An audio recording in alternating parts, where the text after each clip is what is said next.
어느 날 오랜만에 군대에 간 친구의 엄마에게서 전화가 왔어요. 창식이? 나 준호 엄마야. 잘 지냈니?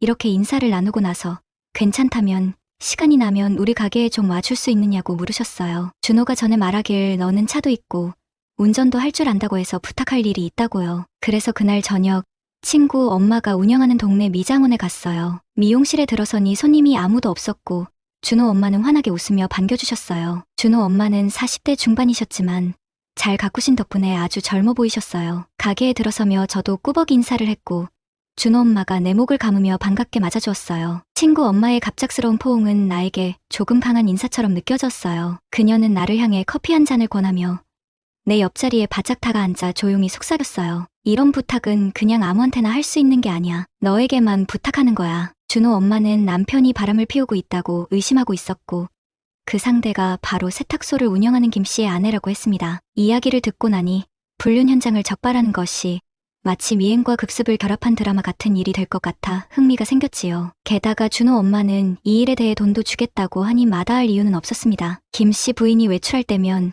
준호 엄마가 나에게 연락을 하기로 했습니다. 나는 차를 몰고 가서 준호 엄마를 태우고 함께 따라가며 사진을 찍기로 했지요. 첫 번째 전화가 왔을 때 김 씨 부인이 집을 나서고 있다는 소식이었습니다. 나는 빠르게 차를 몰고 가서 준호 엄마를 태우러 갔어요. 저녁 시간이라 사람들이 많았는데 김 씨 부인이 인도를 따라 걷다가 골목길로 사라져서 우리는 그녀를 따라잡지 못했습니다. 그 사건 이후 자동차로 사람을 미행하는 것이 얼마나 어려운지를 깨달았어요. 그래서 준호 엄마는 준호 아빠의 차를 알려주었고 그 차가 움직일 때 우리가 따라가기로 했어요. 며칠 후 준호 아빠의 차가 나간다는 연락을 받았어요. 30분 정도 따라가 보니 오늘은 다른 일로 나선 것 같았습니다. 그래서 준호 엄마는 차를 돌려 집으로 가자고 했죠. 돌아오는 길에 기분 전환도 할 겸 고기를 먹으러 가자고 제안해 근처의 삼겹살 집으로 갔습니다. 삼겹살과 함께 술도 마시기 시작했는데 준호 엄마의 주량은 정말 대단했어요. 고깃집을 나선 후 이번엔 맥주집으로 가자고 하더니 거기서도 술을 계속 시켜 마셨습니다. 그리고는 노래방에 가자고 해서 우리는 노래방으로 향했죠. 이미 멈출 수 없는 상태였어요. 준호 엄마는 만취해 노래를 크게 부르며 시간을 보냈습니다. 어떻게 집에 돌아왔는지 기억도 잘 나지 않는 채로 다음날 저녁까지 잤습니다. 일주일이 지난 후 준호 엄마로부터 급한 전화가 왔어요. 준호 아빠가 집을 나섰으니 빨리 와달라는 내용이었죠. 이번에는 드디어 김 씨 부인을 차에 태우고 검은색 차를 외곽도로로 따라가는 것을 목격했습니다. 그 차가 외곽의 식당 주차장으로 들어가는 걸 보고 우리도 식당 앞에 차를 세워두고 두 사람이 나올 때까지 기다렸어요. 전에 일이 없었던 것처럼 준호 엄마는 아무렇지도 않아 보였어요. 두 사람이 나와 모텔로 들어가는 것을 보고 우리도 따라갔지만 모텔 카운터에서 막혀서 결국 쫓겨났죠. 준호 엄마는 모텔 앞에서 기다리자고 했고 우리는 차 안에서 무작정 기다렸습니다. 준호 엄마에게 뭐라고 할 수 없었어요. 이상하게도 준호 엄마에게 제압당한 기분이 들었죠. 결국 새벽 1시가 되었을 때 준호 엄마가 참다 못해 말했습니다. 도저히 더는 기다릴 수 없겠어. 들어가자. 준호 엄마와 저는 방으로 들어갔습니다. 준호 엄마는 도저히 화가 나서 못 살겠다며 옷을 훌훌 벗으시고는 샤워를 했어요. 남편은 즐기는데 나는 이게 무슨 짓이니 하며 푸념을 늘어놓으면서 샤워를 하더군요. 모텔 구조상 샤워하는 실루엣이 유리를 통해 다 보였고 저도 모르게 소중이에 힘이 들어가더군요. 하지만 저는 친구와의 우정을 생각하며 잠을 청하기로 했습니다. 잠은 안 오고 심장은 요동치고 잠시 후 물소리가 끊기고 저는 자는 척을 하고 있었습니다. 그때 준호 엄마는 저희 옆에 누워서 소리 없이 흐느꼈고 저는 실눈을 뜨고 그녀의 흐느끼는 모습에 이성의 끈을 놓았습니다. 그 후 준호 엄마는 더 이상 남편의 외도에 신경을 쓰지 않으셨어요. 지금은 매일 같이 준호 엄마의 미용실에 가고 있습니다. 이 관계가 언제까지 이어질지는 모르지만 지금은 즐기기로 했습니다. 구독과 좋아요는 영상 제작에 큰 힘이 됩니다. 감사합니다. 오늘은 제가 카카오톡 오픈 채팅을 처음으로 경험한 이야기를 해볼까 합니다. 저는 평소에 직장 생활에 바쁜 평범한 남자입니다. 대학생 때까지는 외모에 자신이 있었고 저를 좋아한다고 말하는 사람들도 꽤 있었습니다. 그래서 관심을 보이는 사람들과 쉽게 만나고 어울렸죠. 하지만 직장 생활을 시작하고 나서는 여성을 만날 기회가 거의 없어졌습니다. 제가 다니는 직장에는 여성 직원이 거의 없거든요. 저희 사무실에는 총 직원이 대략 20명 정도인데 그중 격리 업무를 맡고 계신 분 한 명만 여성입니다. 그분도 유부녀이시라 사실상 남자들뿐인 직장입니다. 처음에는 주변에서 여러 번 소개팅을 주선해 주기도 했습니다. 그런데 소개팅을 경험하면서 알고 지내던 사람들과 자연스럽게 발전하는 관계가 더 좋다는 생각이 들었습니다. 소개팅은 서로에 대해 궁금해하지도 않는 이야기들을 나눠야 하니까요. 소개팅의 형식적인 절차가 부담스럽다고 느끼기 시작했어요. 아무래도 저는 외모를 꽤 중요하게 생각하는 편인데 마음에 들지 않아도 소개해준 분의 성의를 생각해서 그냥 나가버리거나 깽판을 칠 수는 없잖아요. 그래서 소개팅은 몇 번 받아보고 나서는 더 이상 안 받기로 했죠. 이미 알고 지내던 지인과 사귈 때가 훨씬 편하고 좋더라고요. 자연스럽게 그 사람이 어떤 사람인지 알게 되고 술버릇이나 취미생활 같은 부분까지 파악할 수 있게 되니까요. 그러다 보니 자연스럽게 이 사람과는 사귈 수 있겠다는 판단을 할 수 있어요. 처음에는 별로였지만 알면 알수록 매력 있는 사람이 있는가 하면 처음에는 좋았지만 알면 알수록 만나고 싶지 않은 사람도 있더라고요. 그렇게 거의 2년 동안은 진지하게 만나본 여자가 없었어요. 중간중간 썸 정도는 있었지만 진지한 만남으로 발전하기는 어려웠죠. 그러던 중 직장에서 저랑 친하게 지내던 후배가 있었어요. 사실 제가 직장 동료를 통해 알게 된 후배랑은 사적으로도 자주 만나면서 정말 잘 지냈어요. 거의 일주일에 한 번은 소주 한 잔 기울이며 회사 생활이나 이런저런 일상 얘기를 나누곤 했죠. 그런데 어느 날 그 친구가 제게 형, 외롭지 않냐?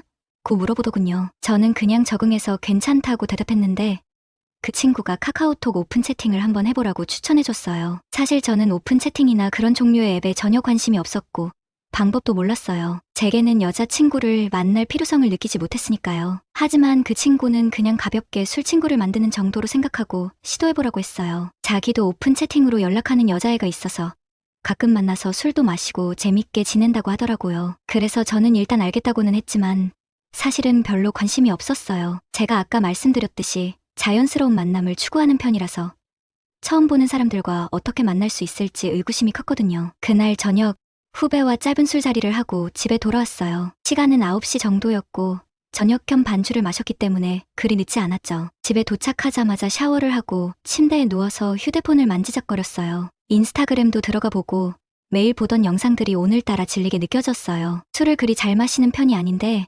그날은 좀 과음했음에도 불구하고 정신이 맑았어요. 가끔 이런 날이 있어요. 많이 마셔도 취하지 않는 날 말이죠. 잠은 오지 않고 그저 휴대폰만 들여다보고 있었어요. 그러다가 그 친구가 말했던 오픈 채팅이 생각났어요. 오픈 채팅 한번 해볼까?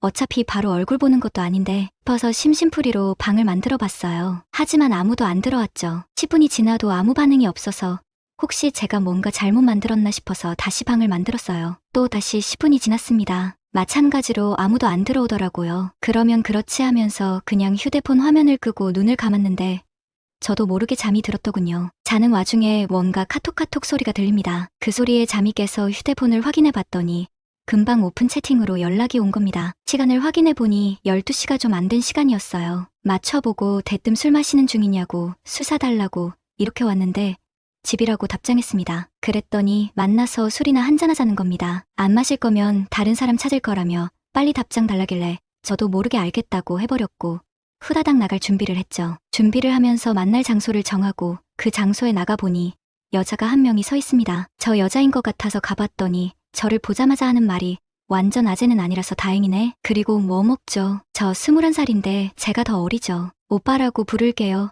라면서 쉴 새 없이 얘기하는 겁니다. 저희가 첫 만남에서 그 친구는 정말 말이 많았어요. 만나자마자 혼자서 엄청나게 말을 해대며 분위기를 끌고 가더니 어느새 술집에 앉아 있었어요. 배가 고프다며 치킨을 먹자고 제안했죠. 치킨집에 들어가서는 주문도 혼자서 척척 해내고 처음 만난 저와 전혀 어색하지 않게 계속해서 이야기를 풀어놓았습니다. 저는 그런 모습이 오히려 마음에 들었어요. 보통 여성분들을 소개받을 때는 대화가 제 질문에 대한 답변 형식으로만 진행되어 약간 답답한 느낌을 받곤 했는데 이 친구는 제가 말을 하지 않아도 스스로 이야기를 풀어내는 거예요. 비록 만난 지 얼마 되지 않았지만 이 친구로부터 느껴지는 에너지가 너무나도 긍정적이고 밝아서 만나길 잘했다는 생각이 들었습니다. 그렇게 치킨을 먹으며 술자리가 시작되었는데 다른 건 하나도 안 물어봤는데 이 친구가 왜 이런 자리에 나왔는지 궁금해졌어요. 평소에도 친구들이 많고 인기가 많을 것 같은데다 얼굴도 예쁘장해서요. 그 친구가 말하기를 그냥 심심해서 시작했다고 해요. 말했던 대로 친구들도 많고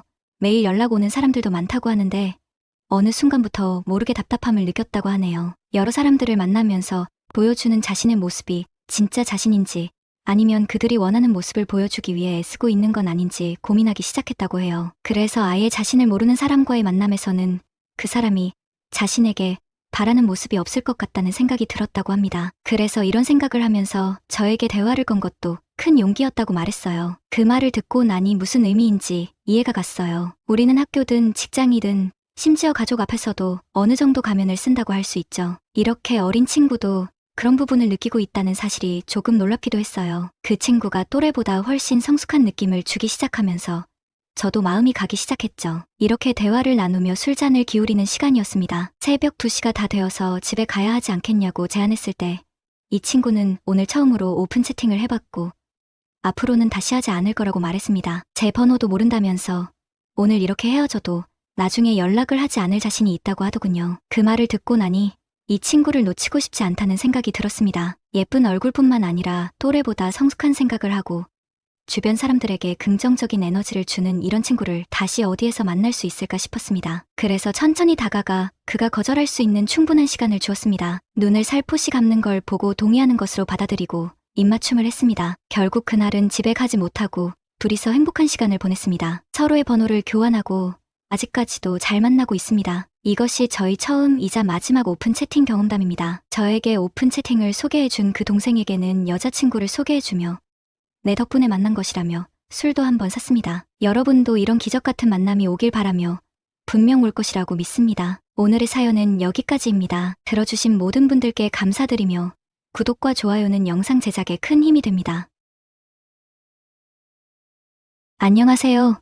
오늘은 중년과 노년이 행복한 성생활을 영위하는 방법에 대해 이야기해보겠습니다. 끝까지 영상을 시청하시면 많은 도움이 되실 거예요. 여성의 성생활이 가능한 나이에 대해 얼마나 알고 계신가요? 일부는 40대까지, 다른 일부는 60, 70대까지도 가능하다고 생각하실 수 있습니다. 오늘은 여성이 최대 몇 살까지 성생활이 가능한지에 대해 알려드리려고 해요. 여성의 성욕이 절정에 이르는 시기는 대체로 30대 후반입니다. 이후에는 폐경이 시작되는데요. 많은 남성분들이 폐경이 시작되면 성생활이 불가능하다고 생각하실 수 있습니다. 그렇게 생각하셨던 분이라면 이 영상을 끝까지 시청해 주시길 바랍니다. 여러분에게 여성의 성욕과 나이에 관한 놀라운 사실을 공유하고자 합니다. 여성의 성욕은 나이에 따라 변화하는 경향이 있지만 사실 개인마다 큰 차이가 있어 일반화하기 어렵습니다. 또한 여성의 성욕에 영향을 미치는 요소는 다양합니다. 환경적 요소, 심리적, 사회적 요소가 모두 영향을 미칩니다. 여자의 성욕에 대해 이야기해볼까요? 사실 10대와 20대 때 성욕이 거의 없다고 느끼는 여성들도 상당수 있어요. 이는 개인의 경험이나 부정적인 기억 때문일 수도 있죠. 하지만 30대가 되면서 많은 여성들이 결혼을 하거나 안정된 파트너와의 관계를 갖게 되고 이로 인해 더 큰 만족감과 충족감을 느끼기 시작합니다. 40대와 50대에 접어들면 여성은 생리적 변화인 폐경기를 맞이하게 되는데 이 시기에는 생식기관의 기능이 감소하고 호르몬 수준의 변동이 생겨 성욕에 변화가 올 수 있습니다. 그렇지만 성욕이 완전히 사라지는 것은 아니에요. 실제로 어떤 대학에서 폐경기 여성을 대상으로 성에 대한 관심도에 관한 설문조사를 진행했는데요. 응답한 여성들 중 무려 69%가 성욕이 오히려 증가했다고 답했다고 합니다. 이러한 결과를 보면 폐경기 여성의 성욕 감소와 성관계 빈도의 급격한 감소가 꼭 폐경 때문만은 아니라는 것을 알 수 있어요. 폐경 이후의 성생활에 대한 이야기를 더 해볼까 합니다. 성생활을 기피하는 주된 이유 중 하나는 그곳이 말라 생기는 통증에서 오는 불편함이나 월경이 끝나며 여성으로서의 역할이 마무리됐다고 느끼는 정서적, 정신적 문제 때문일 수 있습니다. 하지만 성적 욕구 자체는 여전히 존재합니다. 우리 사회에는 나이가 들어 성생활을 하는 것을 부끄러워하거나 폐경이 되면 성적 관계를 완전히 멈춰야 한다고 생각하는 경향이 있지만 실제로는 그렇지 않습니다. 오후에 한산한 시간대에 모텔 입구를 지켜보면 60대 이상의 커플이 종종 드나드는 모습을 볼 수 있어요. 이들이 부부인지는 확실치 않지만 이는 우리나라를 포함한 동북아시아에서 유교 사상의 영향으로 중년 이후의 성에 대해 보수적인 태도를 가지고 있는 것과 대비됩니다. 유럽에서는 나이에 상관없이 죽기 전까지 삶을 즐기려는 태도가 더 흔합니다. 물론 나이가 들면서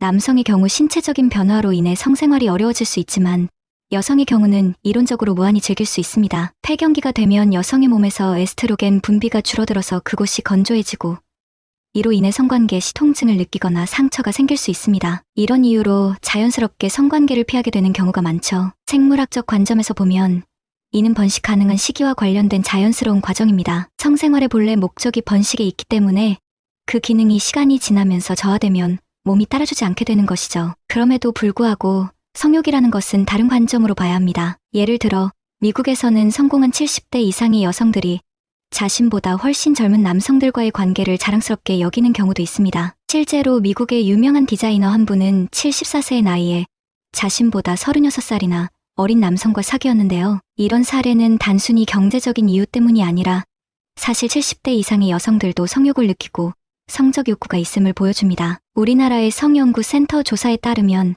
70대 이상의 어르신들 중 일주일에 한 번 이상 성생활을 즐기는 분들이 31.3%, 2번 이상은 41%에 달한다고 해요. 생각보다 많은 중년 및 노년층이 성에 대해 개방적인 태도를 가지고 즐기고 있는 것으로 나타났죠. 이제는 성욕 앞에서 나이란 거의 없다고 볼 수 있겠네요. 요즘은 대부분의 사람들이 몸 관리를 잘하기 때문에 예전과 같은 나이로는 평균 수명을 따질 수 없게 되었어요. 말하자면 남녀를 불문하고 현재의 성욕은 거의 무한대라고 볼 수 있겠죠. 건강한 현대인의 생활이 성생활에도 긍정적인 영향을 미치면서 성생활의 욕구와 질 또한 높아지고 있어요. 남성들은 매일같이 본능적인 욕구를 느끼며 생활하고 명확한 사정이라는 마무리가 있죠. 하지만 폐경 이후 여성들은 조금 다른 관점을 가지고 있어요. 미국의 한 대학 연구에 따르면 50대 이상 여성 3,000명을 대상으로 한 설문조사 결과 중년 여성들은 잠자리에서 상대방과의 정서적 교감을 육체적 쾌락보다 35% 더 중요하게 여긴다고 합니다. 노년이 되면서 여성들은 마음의 만족을 더욱 중요시하게 됩니다. 반면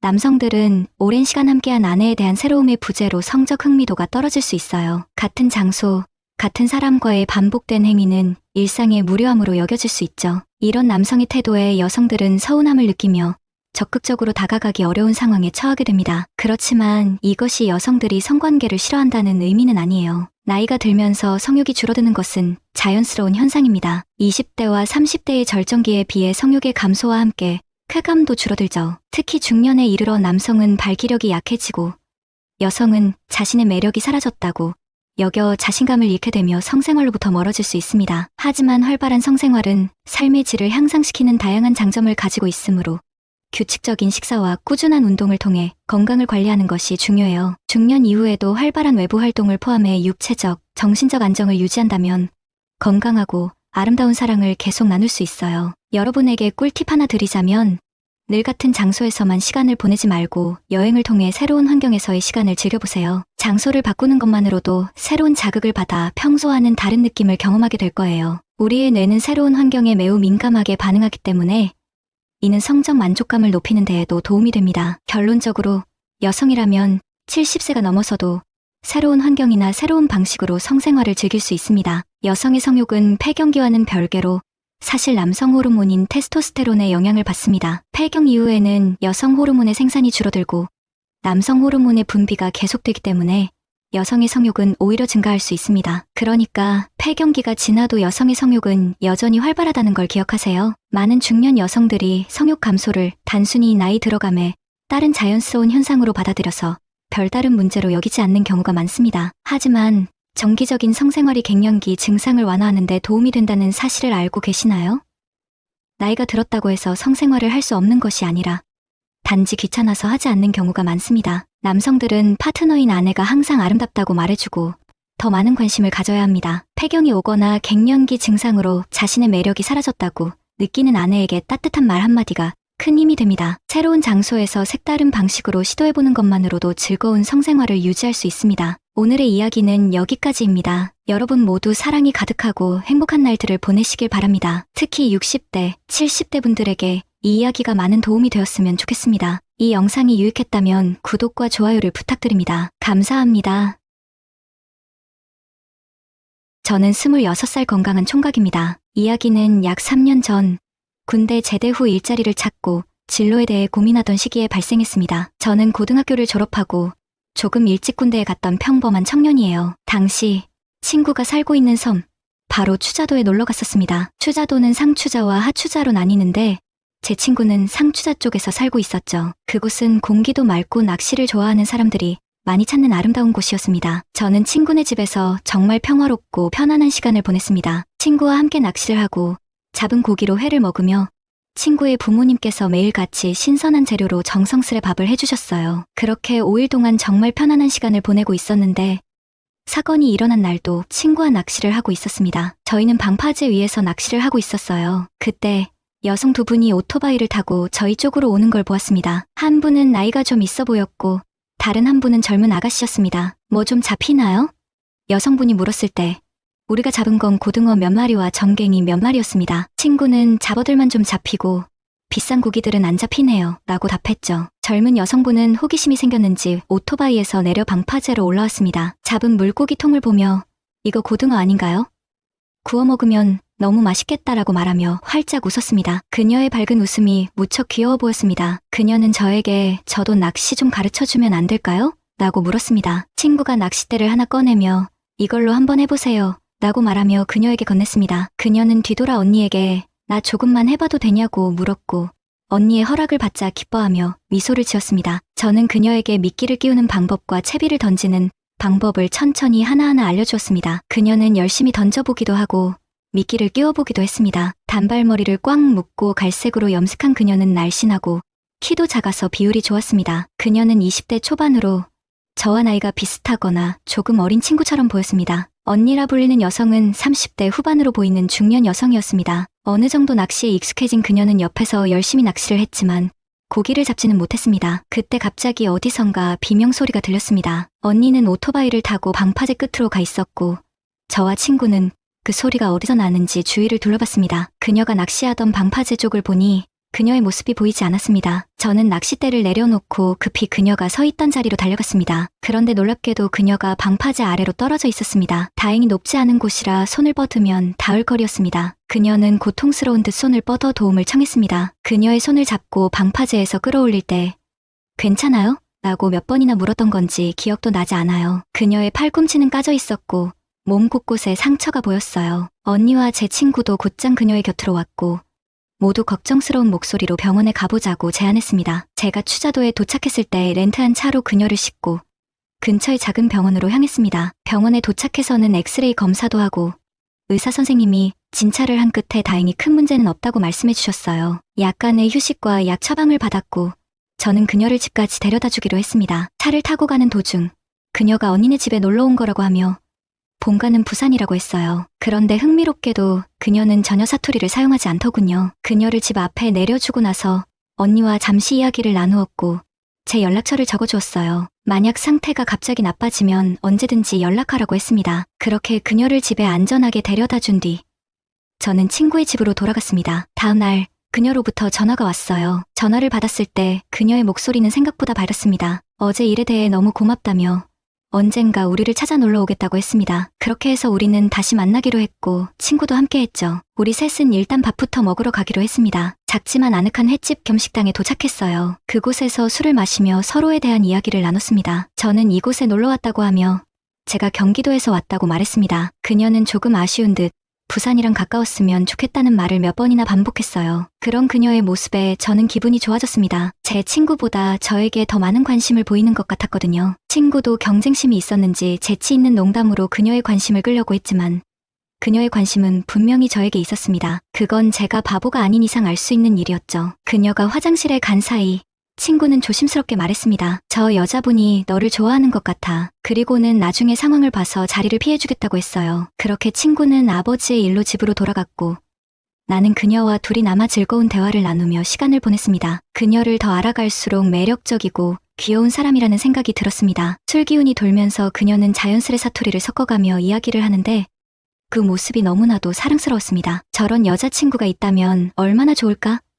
하고 생각했지만 우리 집이 서로 너무 멀어 실현 가능한 생각은 아니었다고 여겼습니다. 그런 걱정은 잠시 접어두고 그 순간에 충실하기로 마음먹었습니다. 시간이 조금 흐른 후 우리는 술집을 나와 그녀가 걷고 싶다고 해서 바다 방파제까지 걸어갔습니다. 먼 바다를 바라보며 아무 말 없이 서 있던 그 순간 해가 지고 밤이 깊어지면서 어디서 그런 자신감이 생겼는지 모르겠지만 나는 그녀를 오래도록 바라보다가 나도 모르게 그녀에게 입맞춤을 하고 말았습니다. 그날 밤 술기운 때문이었는지 서로의 존재만으로도 충분했습니다. 우리 사이에는 마치 불꽃 같은 열정이 피어올랐어요. 그 순간을 나눈 후 저는 그녀를 꼭 안고 우리 앞으로도 계속 만날 수 있을까? 라고 물었습니다. 그녀는 밝게 웃으며 당연하지라고 대답했습니다. 그렇게 우리는 한 달에 2번씩 서로를 오가는 장거리 연애를 시작했고 1년을 만났지만 결국은 길지 않아 헤어지게 되었습니다. 서로에 대한 사랑은 있었지만 떨어져 있는 시간이 많아지면서 점점 소홀해지는 것을 느꼈어요. 헤어진 후에도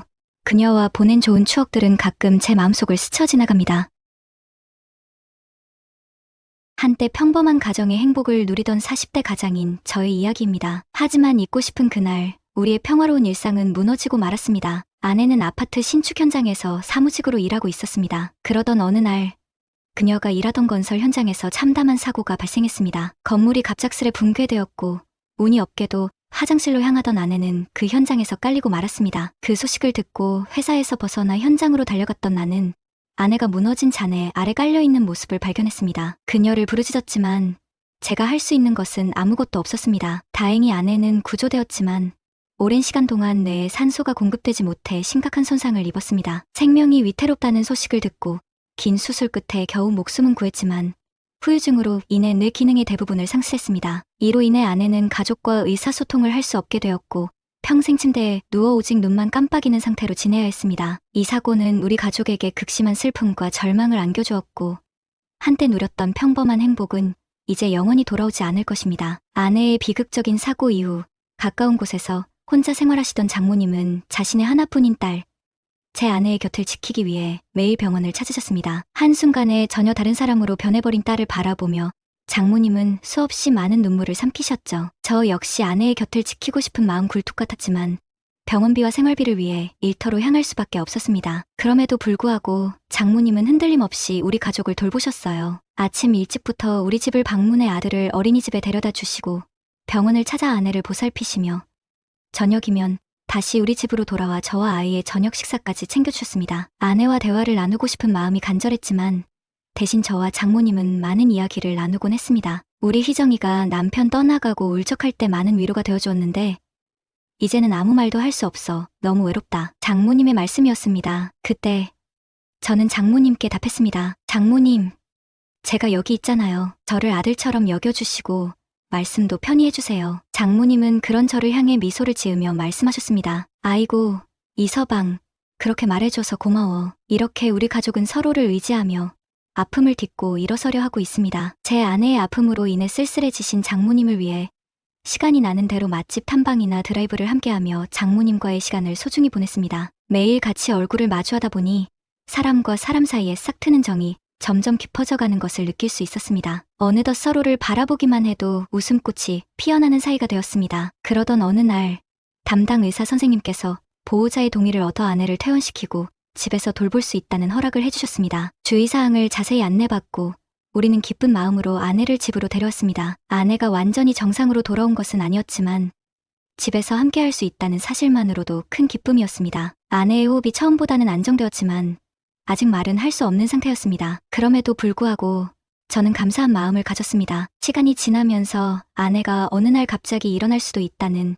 지푸라기라도 잡는 심정으로 가득 찬 희망을 품었습니다. 하지만 몇 달이 지나도 변함없이 아내는 누워만 있었고 저는 서서히 희망을 잃어가기 시작했습니다. 장모님은 제 우울한 마음을 달래주시기 위해 항상 곁에 계셨습니다. 어깨를 토닥여 주시며 힘내라는 말씀을 건네시고 매일같이 저를 찾아와 제가 좋아하는 음식으로 상을 차려주셨습니다. 또한 집안 청소까지 해주시며 저를 돌봐주셨죠. 우리는 서로의 고통을 이해하며 말없이 위안을 주려 애썼습니다. 어느 무더운 여름날이었습니다. 휴일이어서 집에 머물고 있었는데 아내가 침대에 누워 땀을 흘리고 있는 것을 보았습니다. 말로 표현하지는 못했지만 그녀가 얼마나 덥고 불편했을지 짐작할 수 있었습니다. 그녀의 불편함을 조금이나마 해소해주고자 장모님과 함께 아내를 화장실로 옮겨 목욕을 시켜주기로 했습니다. 아내는 몸이 가벼운 편이었지만 움직이지 못하는 사람을 안고 씻기는 일이 결코 쉽지 않았습니다. 큰 대야에 아내를 조심스럽게 앉히고 저는 아내를 받치며 장모님께서 바가지로 물을 뿌려가며 꼼꼼하게 씻겨주셨습니다. 그 과정에서 무더위 속에 장모님도 땀을 흘리시며 고생하셨습니다. 그날 장모님은 평소와 달리 짧은 바지에 축 늘어진 상의를 입고 계셨습니다. 그렇게 아내를 세심하게 씻겨주는 동안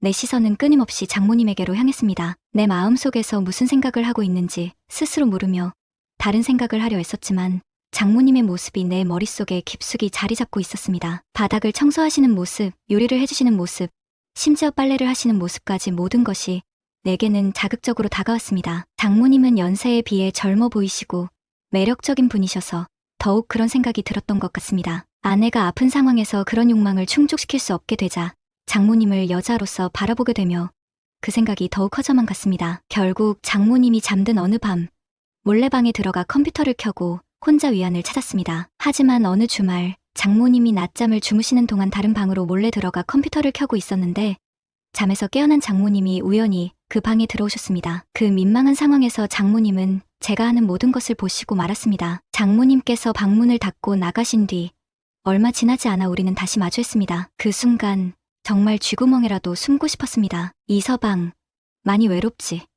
우리 희정이가 저렇게 된 이후로 남자 혼자 얼마나 힘들겠어. 다 이해해. 아까 그 일은 잊어버리자. 장모님은 많이 놀라셨을 텐데도 이해심을 보여주셨습니다. 다음에는 조심하게. 억지로 참으면 병이 생긴다고 하니까 참으면 안 되겠지. 솔직히 말하자면 나도 남편을 잃고 외로울 때마다 혼자 위안을 삼곤 했어. 그건 부끄러운 게 아니라 당연한 일이라고 하셨습니다. 장모님의 솔직한 말씀에 마음이 조금 편안해졌습니다. 하지만 그 말을 듣고 나니 기분이 이상해졌습니다. 이미 장모님에 대한 마음을 갖고 있던 저는 참기가 점점 더 힘들어졌습니다. 원래는 잘 참았는데 매일 장모님을 보면서 참는 것이 점점 힘들어지네요. 장모님이 너무 좋은 분이시고 늘 고마웠는데 어느 순간부터 제게 여자로 보이기 시작했습니다. 이서방, 그러면 안 돼. 지연아, 나 장모님을 좋아하는 것 같아. 어떡하죠? 저는 끝내 장모님과의 거리를 좁혔습니다. 그동안 가슴속 깊이 묻어둔 사랑을 한껏 터뜨리며 진한 키스를 나누었습니다. 처음엔 이러면 안 된다고 말씀하시던 장모님도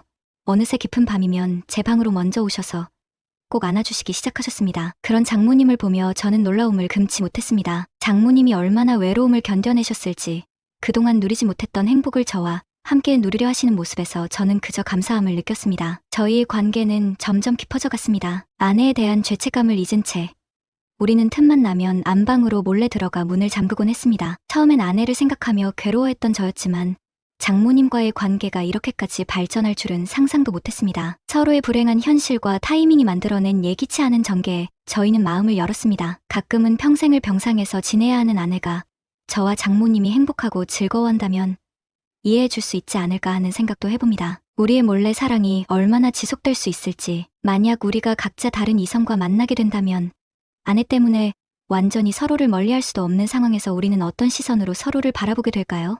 그렇게 되면 우리 사이에 남는 것은 오직 커다란 후회뿐일 것입니다. 이런 생각들이 저를 깊은 고민에 빠뜨립니다. 하지만 지금 이 순간의 행복이 너무나도 크기 때문에 장모님과의 사랑을 아무 걱정 없이 만끽하고 싶은 욕심이 저를 사로잡습니다. 이상으로 오늘의 사연을 마칩니다. 지금까지 들어주신 모든 분들께 감사드립니다. 구독과 좋아요, 알림 설정을 부탁드립니다. 여러분 모두 행복한 하루 되시길 바랍니다.